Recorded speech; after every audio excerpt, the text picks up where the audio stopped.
Messieurs, dames, Tanguy Koki.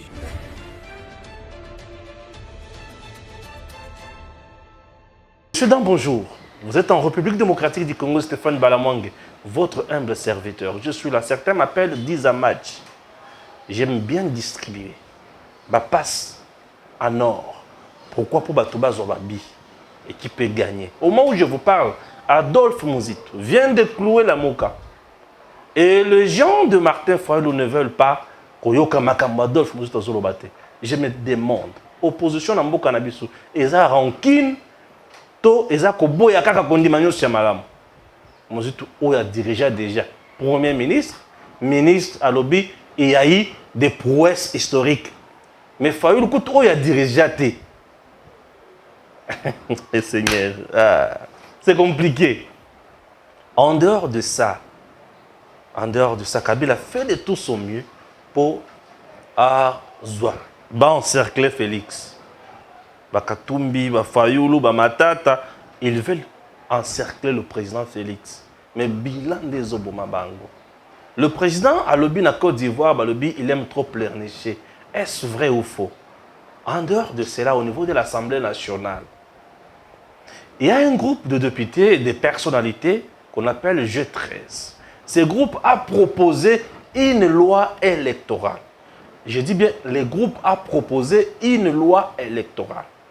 Alors, et ça dit qu'il y a une assemblée plénière. Comme il a amendé la loi wana et les députés wana ba seliki ba lebi te biso to yakina loi na biso boyete. Lorsque la proposition est déjà déclarée recevable, et il n'appartient plus à moto ya proposer ki yango. Wana ba to ba éviter. Délice sanga luba ya bazo me biso wapi. Je comprends. Ils veulent à tout prix imposer son autopacal. En oubliant que c'est l'Assemblée plénière qui est souveraine. Chers compatriotes, Mbosso a-t-il tort ou raison? Acceptez qu'on en parle. Oui, nous allons faire un duo comme d'habitude. Et les duos s'appellent Eric Chiswaka et Stéphane Balamwang. La route tourne vite, mais écoutez, chaque jour est une vie. Démarrons. Bonjour Eric. Bonjour déjà Stéphane Balamwang. Bonne tata. Karaboué. Ah oui. Kimeza. Évidemment, ouais. Kimezali, puisque nous avons un beau moyen, par la grâce de Dieu, on a la paix du cœur, au-delà de tout ce que nous voyons entre actions politiques pour les Coréens avec le République du Congo, mais la paix y est. Mais vous soutenez quoi, Félix? Il n'y a pas quelqu'un maintenant que je peux soutenir si ce n'est pas le président Félix Tshisekedi. Le bilan plaintif, non, le président n'a jamais été plaintif. Le président est un homme ouvert, il est vrai, avec soi-même, avec tout le monde. On n'a jamais eu un président qui Très bien. On n'a jamais eu un président qui a vrai le président Félix. Évidemment. Je préfère d'abord le président devant les généraux.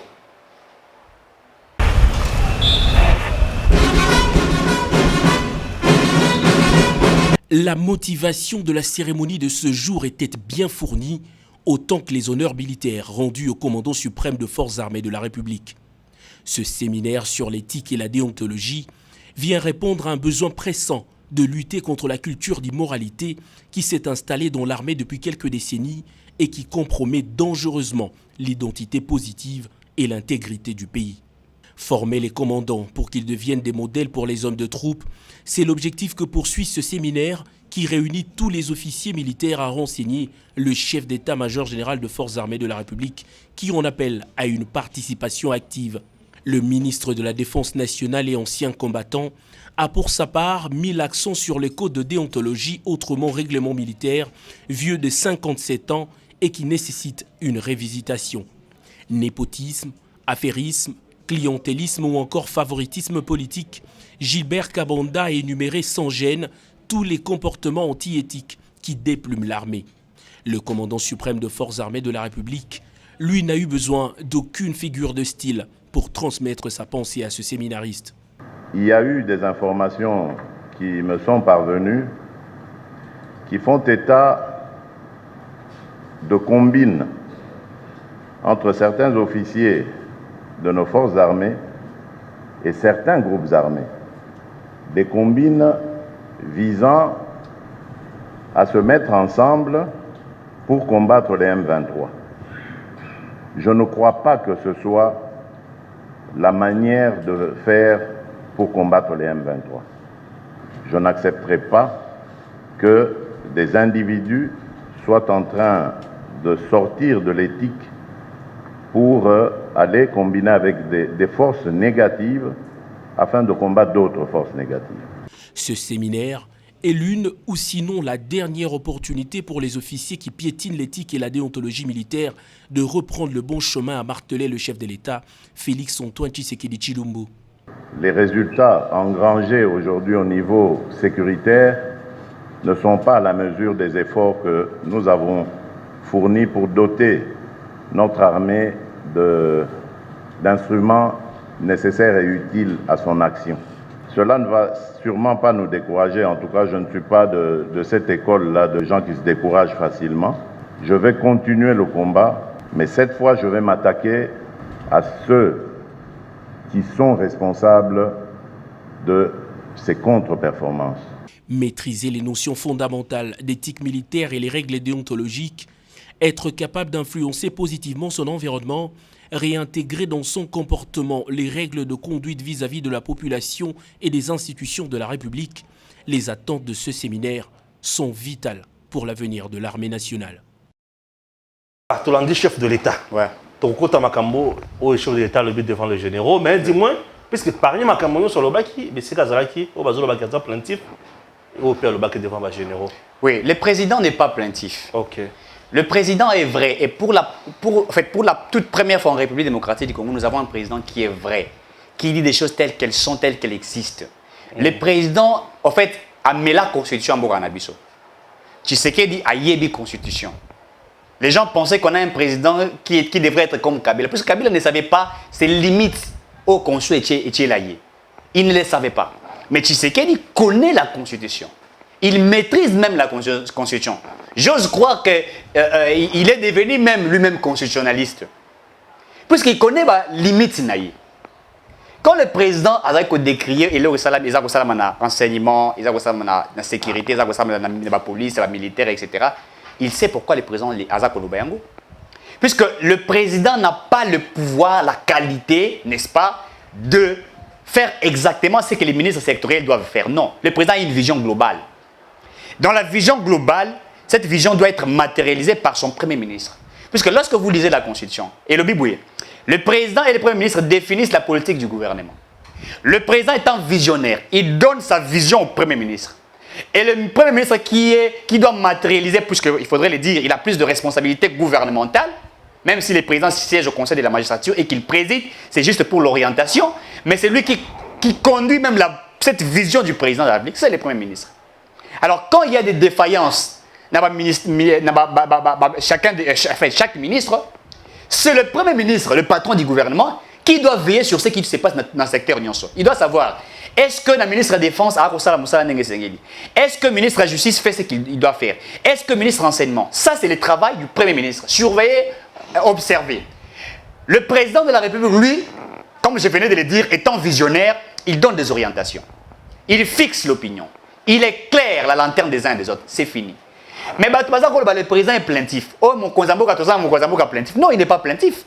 Vous voulez que le président de la République puisse sanctionner les ministres de l'enseignement primaire et secondaire quand il dit que la qualité de l'enseignement est amabée et même les enseignants ne veulent pas apprendre. Vous voulez que le président le ministre sectoriel, ce n'est pas la qualité n'a été nulle part la Constitution. Je parle sous la protection de tous les juristes. Nulle part la Constitution le dit. Si un ministre sectoriel a fait le président de la République doit le limoger. Non. Même la Constitution demande pour que le président puisse limoger le Premier ministre. La Constitution demande à ce que le président Senga démissionne et pas Premier ministre. Donc, quelque part, le président est censé respecter les textes qui sont prescrits. Maintenant, les gens veulent que Tshisekedi fasse tout. Non, il ne peut pas faire tout. C'est pourquoi moi je l'avais dit. Il faudrait que le député, s'ils veulent que le président soit la Nyonso, il faudrait que l'on puisse modifier la Constitution ou révisiter la Constitution pour que le président soit l'alpha et l'oméga. Et là, il deviendrait dictateur puisque certaines personnes ont bien été dictateur. Alors que Tshisekedi n'est pas dictateur. Il sait orienter les débats.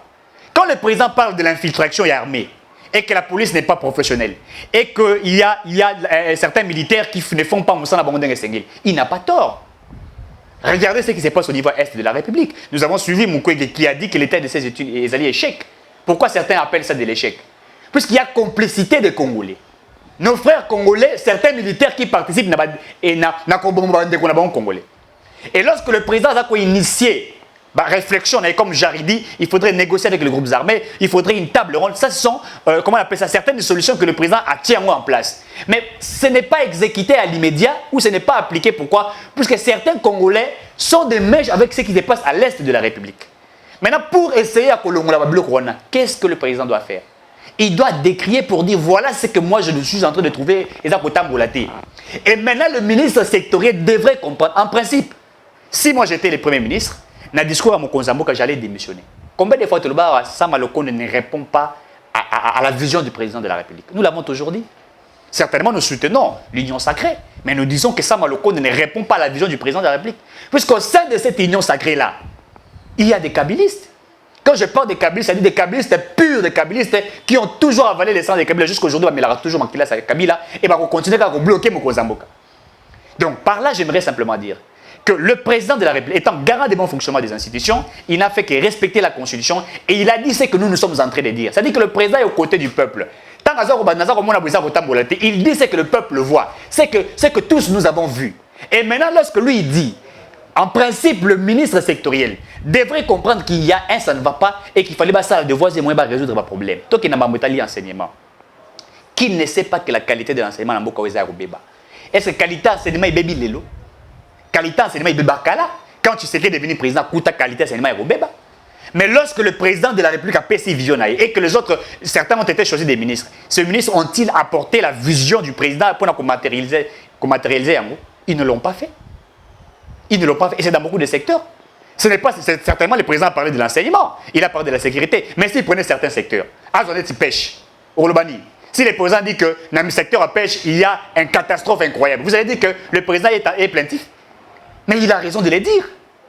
Soit donnons une constitution au chef de l'État qui permettrait qu'au président soit le dieu de tout ce qu'il doit faire au Congo.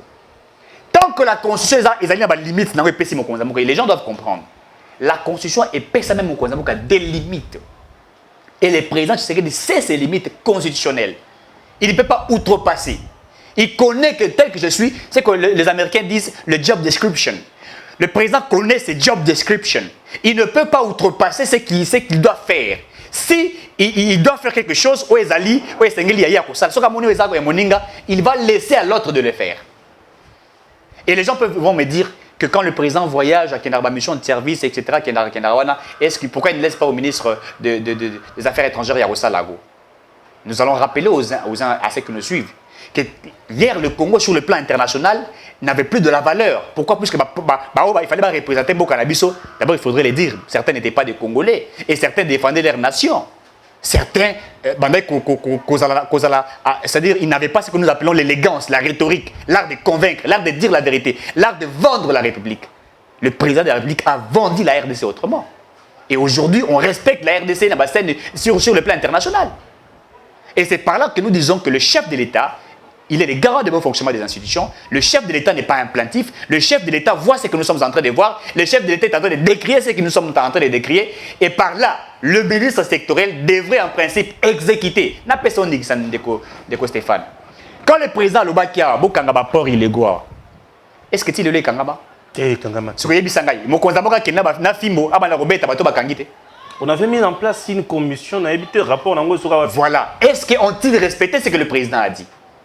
Le président, quand il parle, en fait, le problème, c'est qu'on veut faire de Tshisekedi dictateur. Et on est entré, et ça, la réponse, non. Je vais dire une chose, Ndeko Stéphane.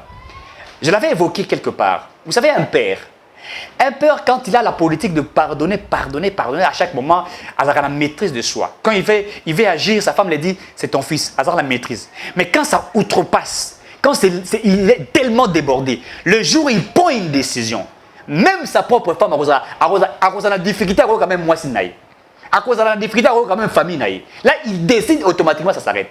Le jour où le président Félix Tshisekedi va décider sur certains Congolais qui sont en train de poignarder petit à petit, je vous dis que c'est ces jours-là où les gens vont traiter Tshisekedi de tout.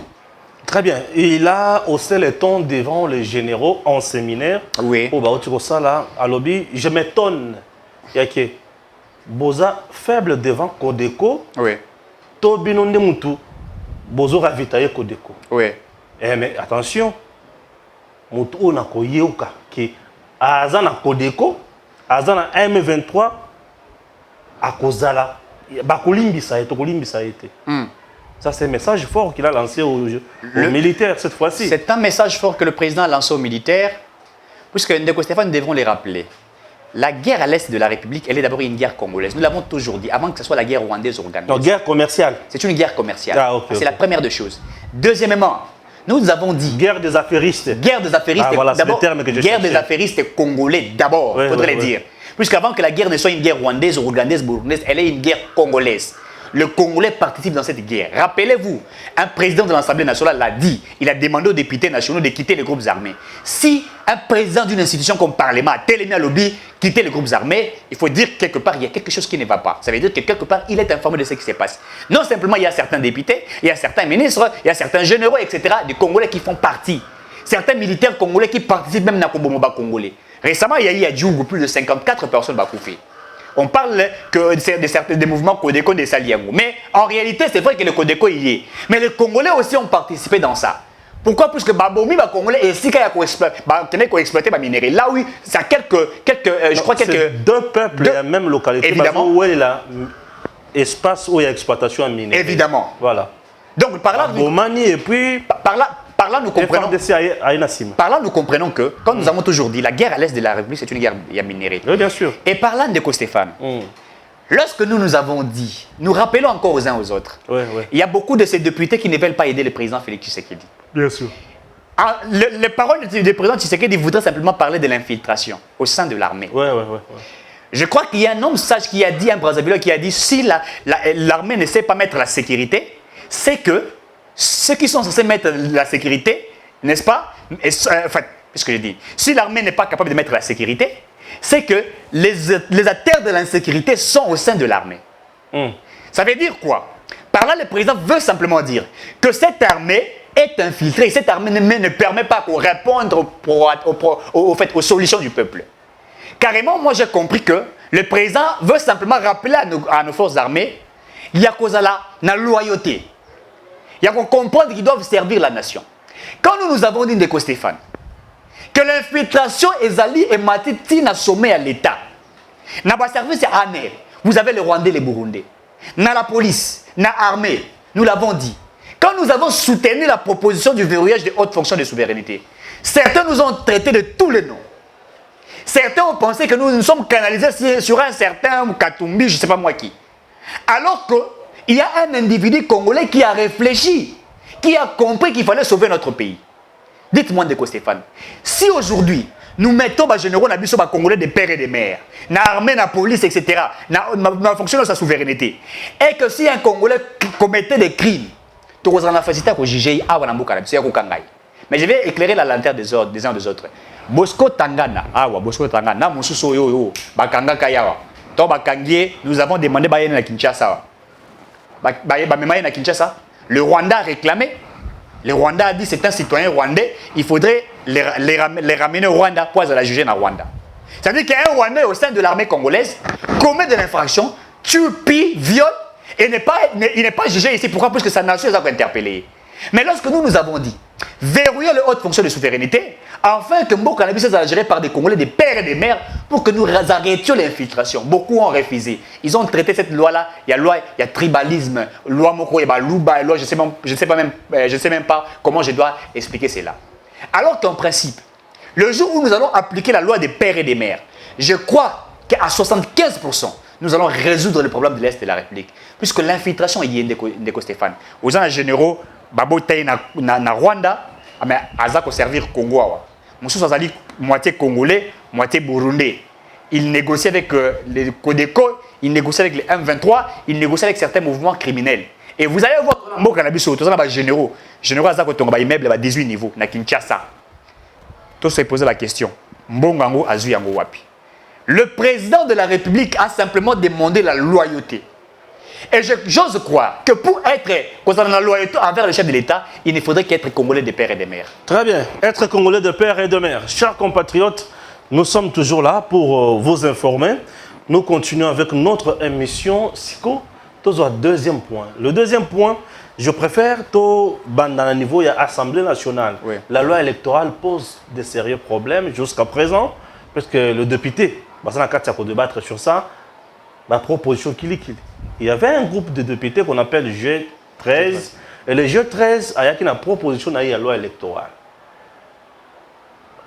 L'Assemblée nationale a déclaré un go recevable, mais a tenu un go na PAJ, baluka ba amendé un go, ba bakisa ou bako bakisa, ba longola ou bako bakisa, to yoki ki bandeko ya ba député bandeko. Il y a G13, ba claquer porte, ba lobby mboso za dictateur, a bafoué biloko na bango nyonso au pied. Qu'est-ce qui se passe? D'accord Stéphane, oui. Vous savez, d'abord, premièrement, je tiens à saluer le travail des titans que le G13 a bâti pour les propositions de loi. Il y a une loi électorale. Quand vous lisez cette loi électorale, je crois qu'il y a 18 réformes, si ma mémoire elle est bonne. Oui, c'est 18 réformes. Vous allez proposer, vous comprendrez qu'ils ont travaillé. Et ce sont une proposition de loi que nous avons félicité. Mais le problème ne s'arrête pas de là. Le problème, c'est que nos amis de G13 veulent faire avaler les Congolais ou faire avaler certains députés nationaux, n'est-ce pas? Et là, on va produire sans qu'il y ait amendement, sans qu'il y ait révisitation, sans qu'on puisse éclairer la lanterne des uns et des autres, sans respecter les procédures, les principes qui sont établis. Vous avez fait une proposition de loi, nous appelons ça proposition de loi, ce n'est pas encore une loi, qui doit passer dans la PAJ. Et tant que l'on est dans la commission, est-ce qu'elle est conforme à la Constitution? Parce qu'il faudrait regarder, voir cela. Est-ce que cette loi ne créerait pas le problème? Est-ce que cette loi serait mieux consommée? PAJ à table à Yango. Et il y a pas de débat, etc. Nous savons ce qui se passe au niveau de l'Assemblée nationale. Tant que le bureau est adopté, certains députés vont répondre à ces débats, etc. Et ça là bien consommable. Mais ce qui s'est passé au niveau de l'Assemblée nationale, c'est quoi?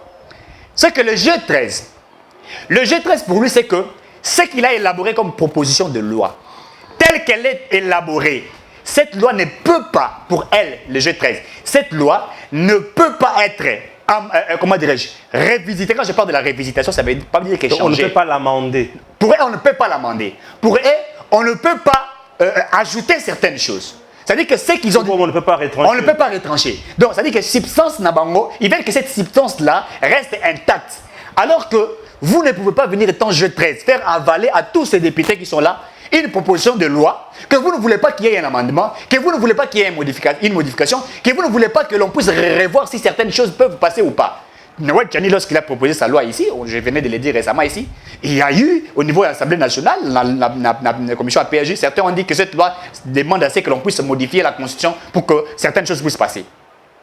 Donc l'Assemblée nationale a la qualité de faire des études sur certaines propositions de loi. Mais comment vous, le G13, vous voulez faire avaler à toute la population congolaise et aux députés nationaux ce que vous avez conçu. Donc, ce que vous avez conçu, c'est meilleur que ce que tous les autres ont et il faudrait que ça passe automatiquement. Non, ça c'est les années de dictature Nabango. Politiquement, tout comme administrativement, il y a contradiction.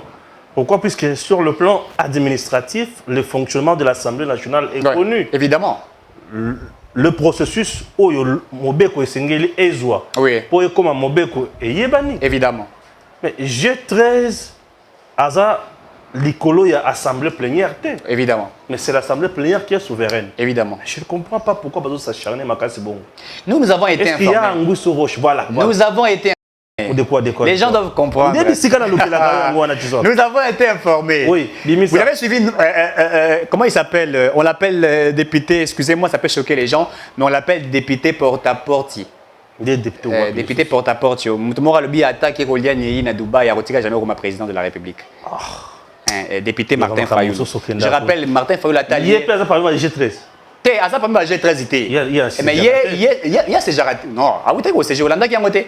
Tant que boss Lobi, Batonios Baro, c'est GT. Tu n'as vu quand vous êtes tourné, à Pakata Kimbango, moi je vous informe, à Pakata Kimbango a signé contre une présence et tout ça. Abattre la palissade. Abattre la palissade. Nous sommes informés de Stéphane. Le G13 Azali n'a pas réaction, une réaction épidermique et il est en train de prévoir certaines choses. Quoi?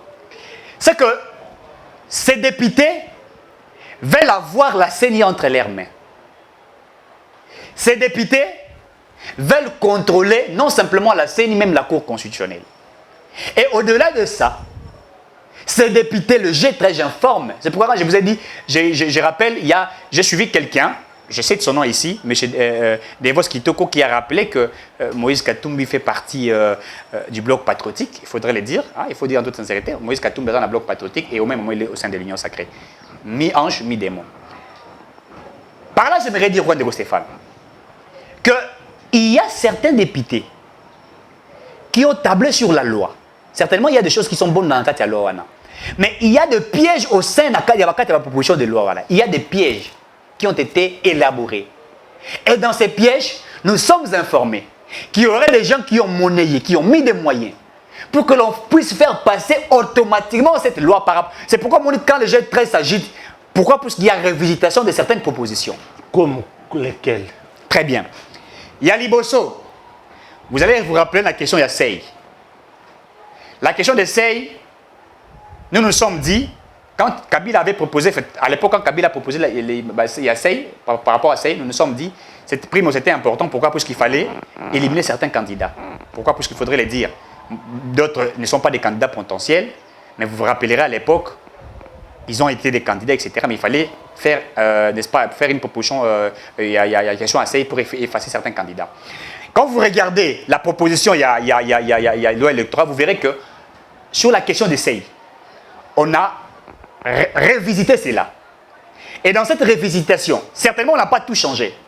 Mais on a essayé de révisiter, et dans cette révisitation, il y a des pièges qui sont soumis à l'intérieur. Et dans la logique de l'Assemblée nationale veut assez que l'on puisse, puisque le G13 a proposé, il a parlé des questions de 60%, etc.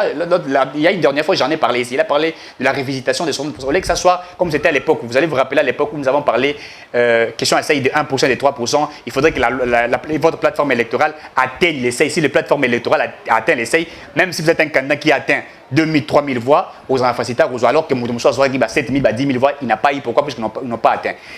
Il y a une révisitation. Mais les G13, pour elle voulait que nous puissions aller dans l'autre sens. Et là, il se pose un problème. Deuxièmement, il y a un débat de Stéphane. Le débat des questions, il y a des suppléants. Ouais. Le débat, c'est quoi? Certains ont dit que les suppléants, ta confiance. C'est pourquoi certains choisissent leurs frères, leurs sœurs, des cousins et des cousines. D'autres ont dit qu'on ne peut pas choisir ses frères et sœurs, qu'il faudrait choisir certaines personnes. Et un parti politique Nabino. Alors là maintenant, il se pose un problème. Parce qu'il faut les rappeler que les candidats députés nationaux, c'est lui qui paye la caution. Et la caution dans la loi électorale à la député nationale, la caution c'est $1000. Alors, dans les débats qui s'est fait, d'autres ont demandé à ce que, si le suppléant veut, dans la famille politique, carrément, le suppléant, selon certains députés, doivent eux aussi participer, il y a payer caution, soit qu'ils ont $1000, le premier suppléant paye $250, le deuxième suppléant paye $250, et le candidat député paye 500 pour que ça fasse $1000. Et là, il se pose un sérieux problème de ce côté-là. Et maintenant, l'Assemblée nationale voulait assez qu'il y ait un débat là-dessus, puisqu'il y a des gens qui ont proposé. J'ai suivi un candidat, un député national qui a parlé de cela, qui a parlé des hommes de confiance. J'ai même suivi Papa Molière qui en a parlé. Alors de ces côtés-là, il se pose un sérieux problème. Et c'est pourquoi au niveau de l'Assemblée nationale, ils ont demandé sur ce plan-là, il fallait revisiter, il fallait revoir. Mais le mal avec le G13, lui, ne veut pas qu'aucune, puisque là, il parle de 18 réformes. Ils ne veulent pas que dans ces 18 réformes, dans 18 articles de la Bango, que l'on ne puisse pas revisiter ou revoir ce qu'ils ont proposé. Ils veulent que tout ce qui est on dit est le cas à l'immédiat, alors que nous sommes dans une démocratie. Dans une démocratie aussi, c'est que lorsque vous émettez vos points de vue, les autres émettent aussi leurs points de vue, et par là, on émet un débat scientifique pour trouver une solution. Mais lorsque vous voulez faire passer des choses par force, cela pose un problème. Et nous avons été informés de Stéphane que lorsque vous regardez les G13, vous savez, Delis Esanga, c'est quelqu'un que nous respectons beaucoup, mais Delis Esanga, il est en train de jouer à un jeu. C'est lequel le jeu en question? Et d'abord, je vais rappeler aussi aux uns aux autres, Delis Esanga, il se pourrait que selon les informations à ma possession, il se pourrait que Delis Esanga soit candidat président. Ah, candidat président de la République. Ce que j'ai dit ici, retenez cette émission. Denis Sessanga se Oui, prépare. c'est permis à tout le monde. Se prépare pour être candidat président de la République. Oui, hein. Et dans ça. Pour monter les enchères. Voilà, il monte les enchères, ça c'est vrai. Et dans ça, Denis Sessanga voudrait se rassurer. N'est-ce pas? Sur ceux qui sont dans des tablets, puisqu'il y a certains qui. En fait, aujourd'hui, il faut rappeler aux gens, il y a, certainement, on appelle ça un rapport de force en politique exactement, mais il y a un jeu qui se joue mais qui ne dit pas son mot. Il faudrait que le peuple puisse comprendre qu'il y a un jeu qui se joue dans cette politique actuellement, même au niveau de l'Assemblée nationale, qui ne dit pas mot. Si nous ne tirons pas attention et si nous ne sommes pas éveillés, nous serons surpris. Alors, comme je venais de le dire, Ndeko Stéphane, nous sommes dans une démocratie. Et dans une démocratie, il faut un débat. Au niveau de l'Assemblée nationale, quelqu'un ne peut pas faire une proposition de loi et veut à ce que ce qu'elle a fait, cette proposition, reste intacte et qu'elle soit consommée comme ça. Non. Il faudrait que l'Assemblée nationale, les bureaux puissent voir cette loi, puissent regarder si elle est conforme. Et enfin qu'il y ait un débat. Et dans ces débats-là, lorsque chacune des personnes mettrait ses réflexions, ses points de vue, et par là, on va ressortir une loi raffinée. C'est comme un produit qui passe dans le traitement et comme il raffiné et comme il consommable. Alors, un produit que vous avez émis, et ils ont dit non, le produit, il n'est pas un produit, il est un produit finité. Vous voulez que les gens puissent consommer ça comme ça. Et vous ne voulez pas qu'il y ait des réformes, vous ne voulez pas qu'il y ait des changements. Non, ça c'est une chose qui est préparée et que nous avons compris. Et j'ai suivi un député national qui a dit que ce que les G13 est en train de demander, c'est une sorte d'une dictature dans une démocratie et que ça ne peut pas passer. Il faudrait que ces frères-là comprennent que nous sommes un État souverain et que quand il y a des lois, il faut qu'il y ait des débats afin que les choses se passent mieux. Très bien. Prenons le troisième point. Le troisième point, c'est avec la sortie médiatique d'Adolphe Muzito. Oui. Adolphe Muzito, aujourd'hui, atiki Fayulu Karabo, atiki Lambo Karabo, ya bandi ko sala ba point ba déclaration oyo zopesa la tomususu kanda. Déclaration oyo Muzito asala pe komi pesa to kanda za ligne lisusu. Ndeko Stéphane, Adolphe Muzito, c'est un ancien premier ministre. Bien sûr. Au-delà de ça, c'est un économiste, à ce que je sache, et c'est un inspecteur des finances. Oui. Adolphe Muzito, c'est un homme intelligent. Mais, vous savez, Ndeko Stéphane, dans ces pays, il y a certains qui interdisent aux autres de réfléchir. Positivement ou négativement? Je ne sais même pas si je dirais positivement ou négativement. Mais Muzito, c'est une élite. Oui, Muzito, c'est une élite. C'est un intellectuel congolais. Bien sûr. Et je vais rappeler certaines personnes. Les réformes au Monagi Matata pour Nawasalara, Aota Rosala. Mais il a trouvé ce que Muzito avait fait. Non seulement Muzito. Quand Matata était Premier ministre, son vice-premier ministre, à l'époque, c'était le professeur Mukoko Samba. La charge du budget. Ah oui, Mukoko Samba. Certaines choses que Matata a appliquées, Matata. C'est Mukoko Samba, c'est Adolphe Muzito. Mais quand tu prends Mukoko Samba, tu peux mesurer Matata. Non, mais on ne peut même pas comparer. Non, c'est la nuit et le jour. C'est la nuit et le jour. Non, Mukoko, c'est un monsieur intelligent. Mukoko, moi, je l'appelle un professeur de professeurs. Quand vous allez à l'UNIKIN, si tu es un étudiant à l'UNIKIN à l'économie et que Mukoko Samba, tu sais que tu ne viens pas à l'UNIKIN. Et il est très simple.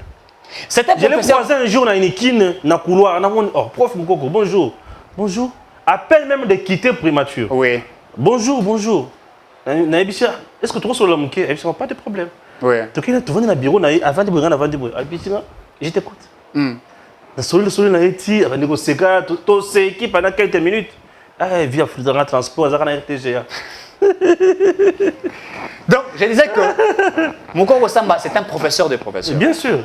Ce sont des gens. Mukoko Samba, ayebi matali bancarisation mingi. Mais bien, il faut que ça soit vérité au matata bombela biso. Mais bancarisation. Mukolo koloba makasiko makambo tali bancarisation. Moto kopela. Mais la bancarisation. Nakoluka un jour Mukoko Samba vient yebisa biso sur la bancarisation. Mais la bancarisation. Tokoluka to yeba leadership fort. La bancarisation, ce n'est pas des matata pognon. C'est bon, tout le monde kuna. Tout na Muzito.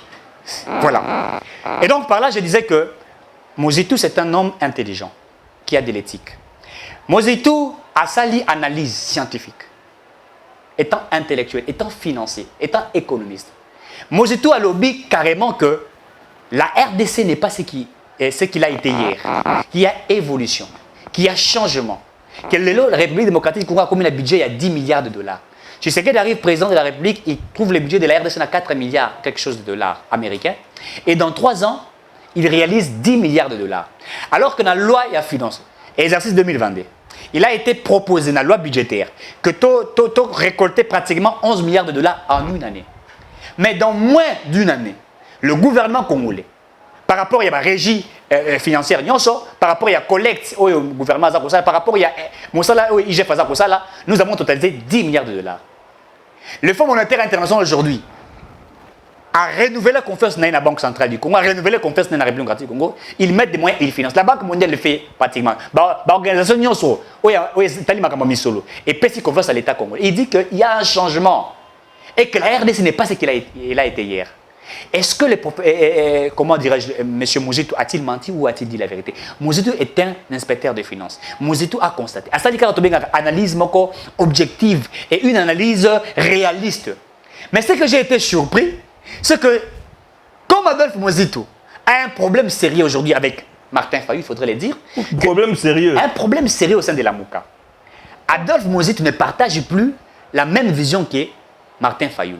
Martin Fayulu la vision, non, la vision de Martin Fayulu, c'est une vision versatile. C'est-à-dire comment français à c'est la moïboy. C'est une vision de positionnement. Ouais. Il n'a pas, Fayulu n'a pas, comment je peux appeler ça? Je ne sais pas si je vais vraiment avoir le mot pour dire. Si j'ai dit, je suis en train de chercher. Fayulu n'est pas conviction. Non, il n'a même pas de convictions personnelles. Fayulu, moi je l'appelle, c'est un accident de vie. Je vais essayer de changer. Fayulu, c'est un accident de vie. Un accident de parcours en politique. Accident de parcours, accident de vie. Donc c'est quelqu'un qui ne s'attendait pas à être ce qu'il est devenu aujourd'hui. Et maintenant, il cherche un positionnement. Il cherche à avoir un soubassement populaire. Et ce soubassement populaire pose un sérieux problème. Et Martin Fayulu ne veut pas que les autres réfléchissent tout autour de lui. Pour Naïe, faire de l'opposition, c'est une opposition radicale. Tout ce que la majorité fait de bon, lui ne peut pas dire qu'ils aiment malade. Et Martin Fayulu fait autant que bien en politique, il y a COP. Il doit se retrouver en politique. Il doit chercher des moyens. Et il le fait. Le bloc patriotique aujourd'hui qui règne, en principe, le bloc patriotique a supprimé la Mouka. La Mouka n'existe plus. Adolphe Mouzitou était le financier de la Mouka. C'est une réalité et une vérité que je vous dis. Mouzitou Adolphe était le financier de la Mouka. Mais au moment où nous vous parlons, l'actuel financier de la Mouka qui a élargi cette plateforme politique, c'est Joseph Kabila Kabange. C'est Kabila qui est le patron du bloc patriotique. Ouais. Adolphe Mouzitou ne veut pas, actuellement, revoir M. Kabila. Il dit que M. Kabila a mal géré le pays et que Tshisekedi, dans les 3 années, lui étant économiste, il trouve qu'il y a changement, il trouve qu'il y a évolution, il trouve qu'il y a l'objectivité. Maintenant, Martin Fayulu, pour Naïe, c'est un souci majeur. Il n'est pas totalement d'accord de ce qui se passe. Et le fait qu'il n'est pas d'accord, il y a une guerre qui règne. Tout le communicateur de Martin Fayulu insulte Adolphe Mouzitou. On appelle Mouzitou médiocre des médiocres. Alors qu'Adolphe Mouzitou n'est pas médiocre. Il a certainement dit la vérité. Médiocre des médiocres. Non mais Nico Mayengele ici aujourd'hui, il a un problème avec ces Adolphe Mouzitou, il faudrait le dire. Nico Mayengele a un problème sérieux na Adolphe Mouzitou. Oui, la puissance il y a rien. Oui, mais quand quelqu'un est dépassé, un jeune en vertu de quel principe? Et ces derniers temps, je vois des jeunes en train de marcher avec pas Frank Djongout. Mais c'est une politique, on a vu versatile. Il est à gauche ici, demain il sera là-bas, et puis après demain il sera là-bas. Et aujourd'hui il est avec Martin Fayulu. Martin Fayulu, qu'est-ce qu'il veut? Martin Fayulu n'a plus de moyens, il faudrait le dire. Il a cherché un consensus, Tshisekedi a refusé de ce consensus. Le dialogue, Tshisekedi a refusé. Et Martin Fayulu doit chercher une vie politique. Une vie politique, aujourd'hui, nous avons suivi comment il est allé se rallier avec Matata Ponyo. Aujourd'hui, il faudrait le dire que Matata Ponyo est allé chercher Martin Fayulu pour se mettre ensemble pour faire une opposition. Alors que, rappelons-nous, Martin Fayulu, un certain 30 juin, il a tenu des allégations pour dire qu'il faudrait que nous puissions voir clair Makamotali Bukangalonzo. Il faudrait que nous puissions voir clair Makamotali vol et détournement. Mais vous avez décrié les détournements d'une manière indirecte de certaines personnalités politiques, dont nous citons Matata. Mais aujourd'hui, vous prenez Matata pour vous l'embrasser et vous acceptez de faire une vie ensemble avec lui. Puisqu'au-delà de ça, Non simplement que Matata Ponyo est avec Martin Fayulu, mais nous rappelons aussi que Kabila est là-dedans. Nous rappelons aussi que Katumbi est là-dedans. En fait, actuellement, le bloc patriotique est un conglomérat des non-congolais. Fayulu est congolais. Mais Fayulu est congolais d'où? Fayulu est congolais d'où? Qui nous disent son village c'est où? Mais je sais que je suis en train de dire une vérité. Demandez à Adolphe Mozitu va vous dire. Mozitu a caché l'identité de Martin Fayulu. Mozitu connaît que Fayulu n'est pas congolais. Fayulu a grandi où? N'Djil. Où c'est? N'Djil. N'Djil. Il a grandi où? En quelle année? En 1959. Mais en 1959, N'Djil n'existait pas. Monsieur le Bagazaï Tarzan. Donc, le bloc patriotique, c'est un conglomérat de non-congolais. Je vais vous dire pourquoi. Non-congolais. Il n'y a pas de Congolais là-bas. Vous prenez Kabila. Nous connaissons tout ce qui n'est pas congolais. Nous savons comment il est venu. Ce n'est pas moi. Il y a des gens qui ont confirmé qu'il n'est pas congolais. Paix à l'âme de Baba Kyungo. Vous avez Moïse Katumbi. Donc Francis Kalom a même confirmé encore que sa mère est zambienne. Puisque Francis Kalom était venu vraiment étaler une certaine vérité. On sait qu'il n'est pas congolais. Vous avez qui encore là? Monsieur j'ai suivi, j'ai été aussi informé que même Matata Ponyo, son identité devient utopique. Et ça, on donné sur Matata Ponyo. Son identité devient utopique. Donc, le bloc il m'a invité plusieurs fois. Il que Stéphane vient, j'ai des données sur Matata. Il y a un autre qui va donner. Ça. Ce que j'ai solo, merci. Ce qui a déjà au Tindi Moutou à démentir. Il n'y a que, voilà, je disais qu'il n'y a que ces blocs patriotiques. Je ne peux pas appeler ça patriotique, puisque dans les blocs là, il n'y a pas le patriotisme. Dans ces blocs là, vous trouverez qu'il y a des non-congolais qui sont contre les Congolais et qui veulent attaquer les Congolais. Ouais. C'est-à-dire que Mozitu est un Congolais des pères et des mères, parce qu'il faudrait le dire. Mozitu c'est un Congolais des pères et des mères. Et Mozitu a compris qu'on ne peut pas faire une politique radicale à chaque moment. Non. Ailleurs, nous Mozitu, depuis longtemps, il a toujours tenu un discours. Non, son discours est modéré. C'est un garçon honnête. Honnête, sérieux, sincère, vrai. Mais Mozitu a toujours dit cette vérité. Bien sûr. Tshisekedi est sincère et honnête et vrai dans ce qu'il fait. C'est pourquoi tu vois la première thématique, quand on dit que Tshisekedi a commencé à décrier, tu as dit à se plaindre. Non, il est honnête, il est vrai, qu'il y a certaines choses qui ne marchent pas. Donc, Adolphe Mozitu a dit la vérité. Aujourd'hui, Bato Bazako les la TV pour dire que Tshisekedi n'a pas réussi, Bazako le Bablo Kalokuta. Ils disent des choses qui ne sont pas informées. Il y a des prouesses, des réalisations dans plusieurs secteurs. Et surtout dans les finances. Et lorsque vous suivez Hollandais discours à Mkonzambo quand il parlait en Côte d'Ivoire, c'est que j'ai aimé, le président a reconnu les efforts de l'inspection générale des finances. Ça, il faudrait l'applaudir. L'inspection générale des finances a rendu tâche facile au président de la République. Ça, il faut l'applaudir. Grâce à l'inspection générale des finances aujourd'hui, il y a la DGI, il y a le DGRK, il y a certains services dans le cannabis où il a réalisé ma recette EBL. L'OCC a réalisé, au total, jamais comme on a. L'ONATRA a réalisé, collecter, jamais collecté sous Kabila. Donc, grâce à ces services attachés au président de la République, il y a eu des réalisations incroyables. C'est pourquoi Adolphe Mozitu, étant financé, a applaudi. Et il a dit qu'il y a des choses qui ont été réalisées. Et c'est une vérité, c'est une évidence. Alors, vous voulez maintenant qu'Adolphe Mozitu dise les mensonges. Mais Mozitu n'est pas... D'ailleurs, il faudrait le dire que Mozitu, actuellement, c'est lui le patron de la Mouka. En principe, c'est que Mozitu disait, la Mouka devrait applaudir. J'ai appris que Martin Fayulu veut chasser Mozitu de la Mouka. Mais comment il est bon, la Mouka est la balai. Il y a Adolphe Mozitu. Fayulu Bando, ça la remise des reprises après 3 mois. Parce que la remise des reprises, c'est mi balé. C'est quoi, Moutoza patron, c'est quoi les alliés? Adolphe Mozitu n'est pas patron à la Mouka. Alors que Tshisekedi a réalisé, Marabossa les a malam. So Fayulu a ses pénalités. Azar déjà comme ça remonte à ça l'ordonnance naïe. Martin Fayulu est en train de limoger Mozitu pour que Mozitu aurait appuyé l'union sacrée. Ah oui, l'union sacrée existe encore? Non, mais l'union sacrée est une pensée. Ah. L'union sacrée est une pensée d'un changement, une pensée du développement. Mais cette pensée pose un sérieux problème. Pourquoi? Puisque ceux qui sont censés matérialiser la pensée n'arrivent pas à le faire. Et c'est pourquoi moi j'avais demandé le président de la République garant du bon fonctionnement des institutions ou ceux qui dirigent l'union sacrée, en principe, doivent limoger ceux qui ne sont pas d'accord avec eux. Je rappelle une fois de plus, Moïse Katumbi appartient aujourd'hui à Kabila. Mais comment nous pouvons accepter que Moïse Katumbi soit au sein de l'Union sacrée? Moïse Katumbi actuellement est dans le bloc patriotique. Pourquoi pas Bengana été? Chasser Moïse Katumbi de l'Union sacrée? Qu'est-ce qui manque? Et les ministres risquent aussi de tomber, non? Mais qu'il tombe! Comment tu peux être mis en démon? Héritier Karate. Katumbi au bloc patriotique avec Kabila, ça la réconciliation, et c'est vrai, c'est confirmé. Les 16 au 17, réconciliation entre Kabila et Katumbi. Et automatiquement, Katumbi adhère au bloc patriotique. Mais Katumbi est au sein de l'Union sacrée. Et il a des ministres. Ça n'a pas de sens. C'est un ancien du PPRD. Mais, vous savez, hein, j'ai compris une chose, que Kabila a infiltré l'Union sacrée. Et Kabila a envoyé Katumbi adhérer au sein de l'Union sacrée. Et maintenant, il sait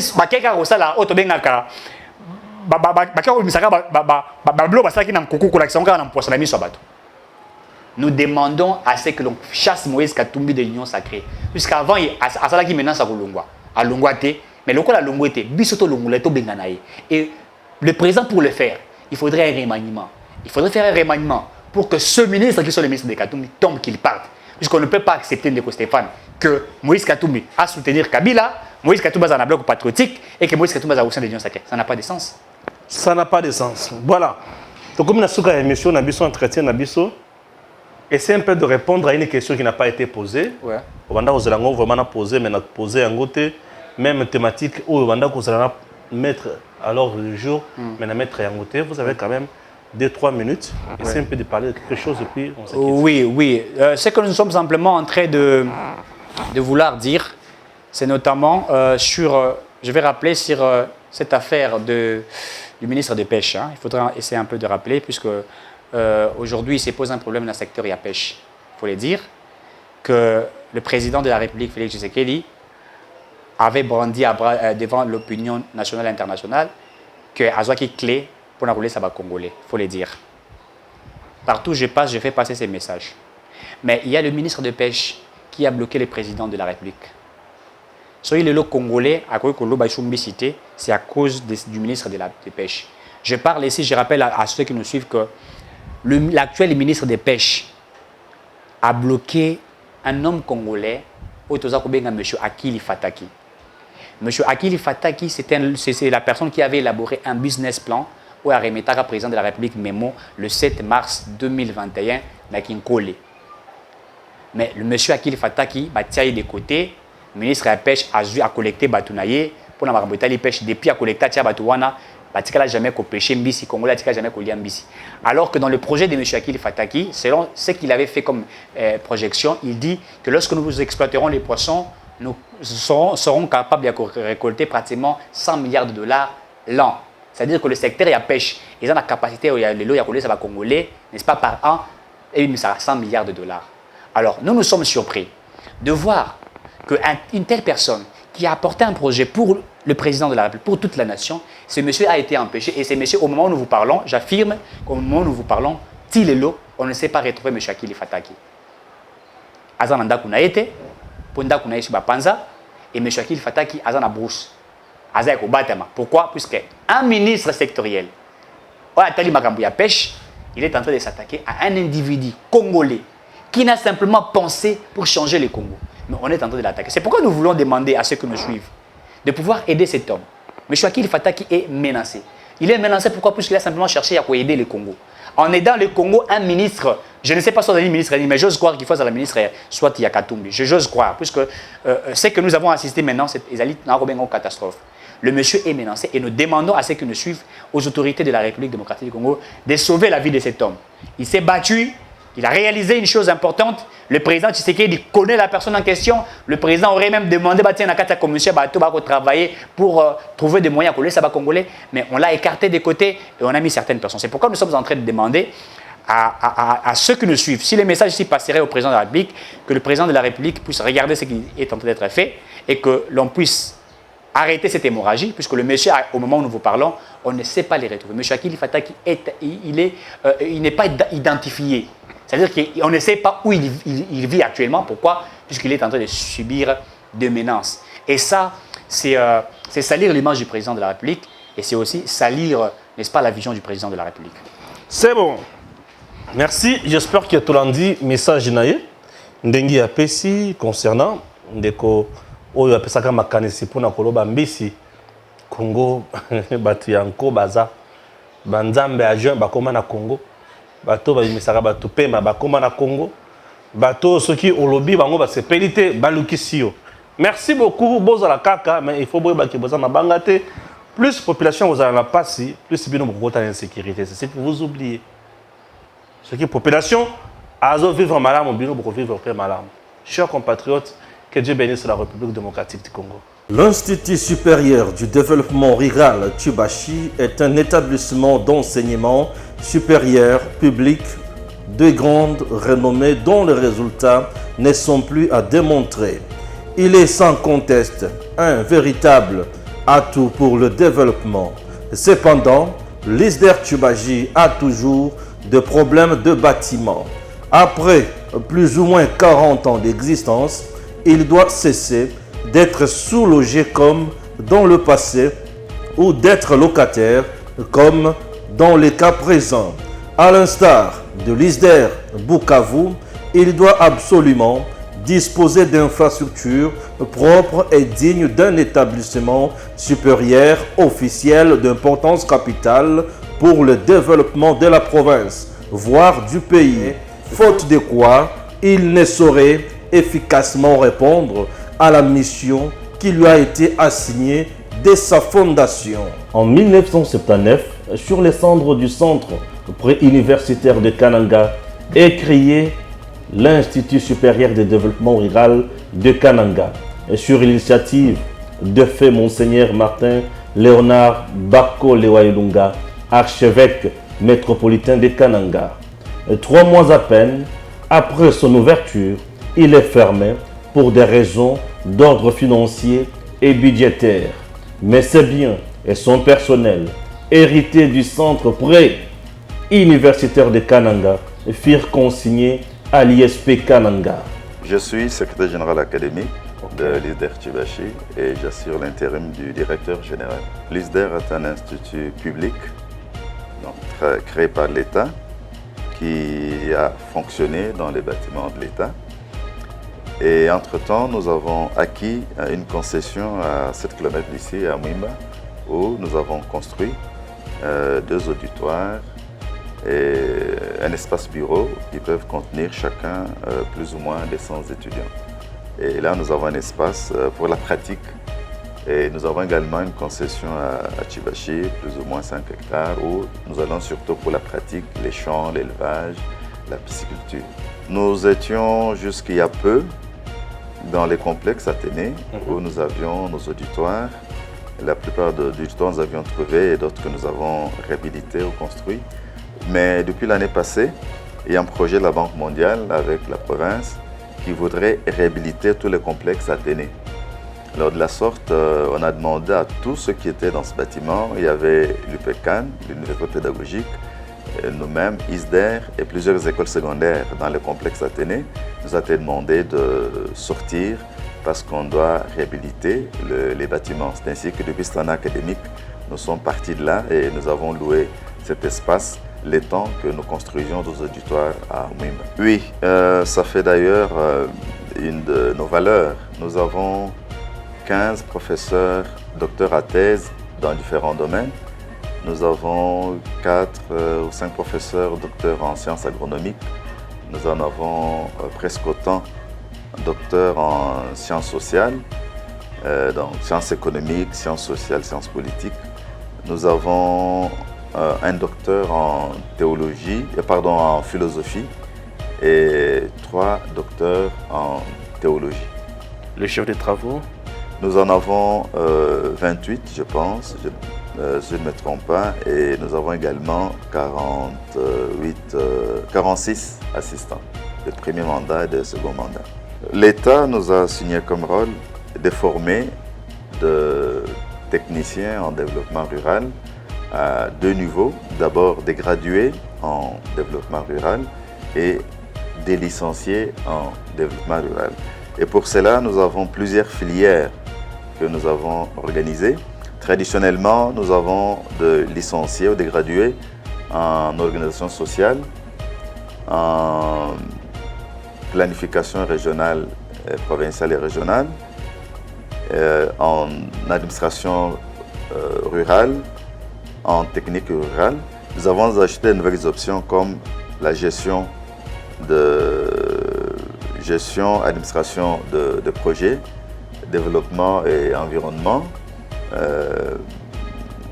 agro-vétérinaire, une autre filière de santé communautaire et développement nutritionnel, ainsi de suite. Donc nous avons plus ou moins 11 filières, la gestion des entreprises également.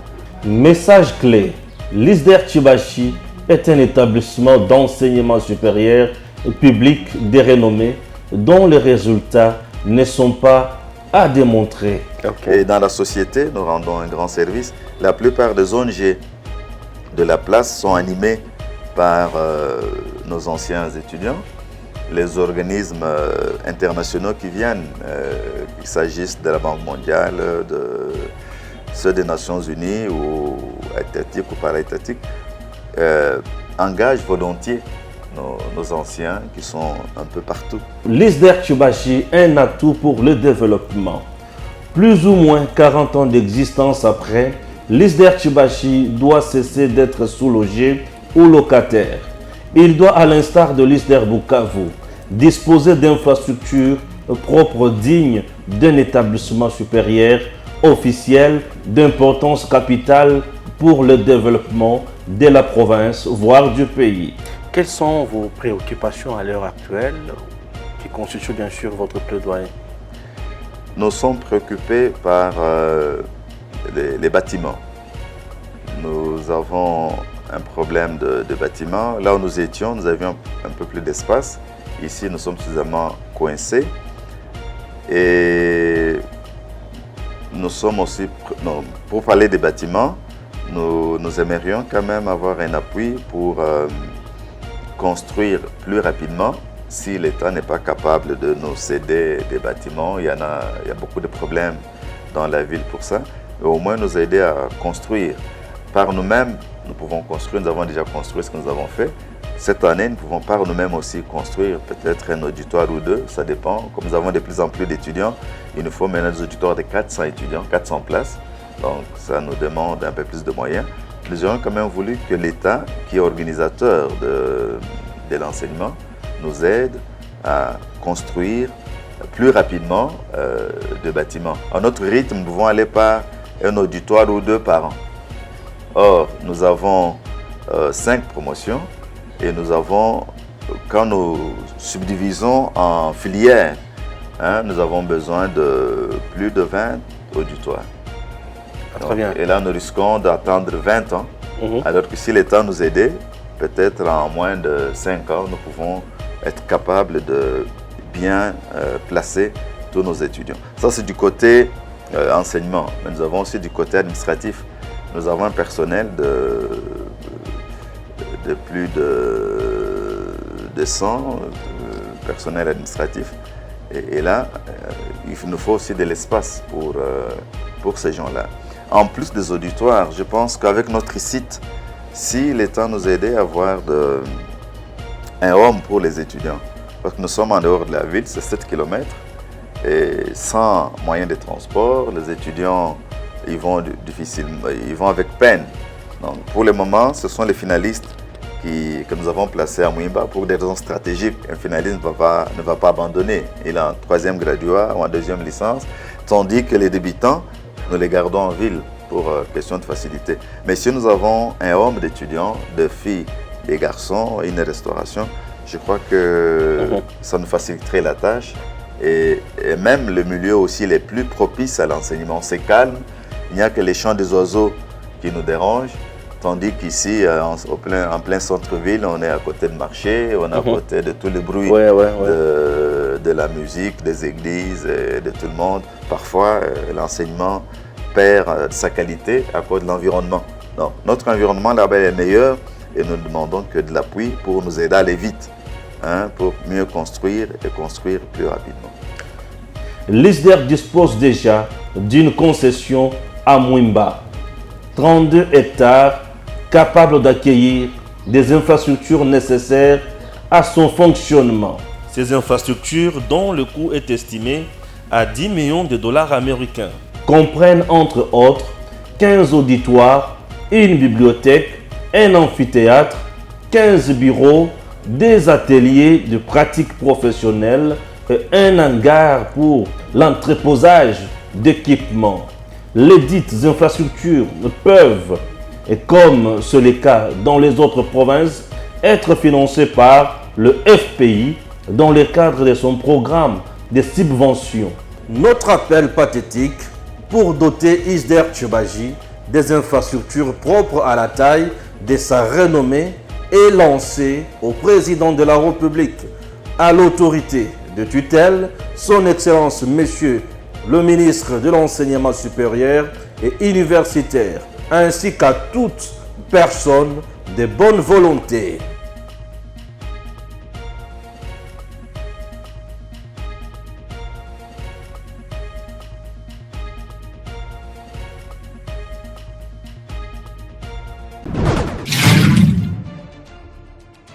Messieurs, dames, Tanguy Koki.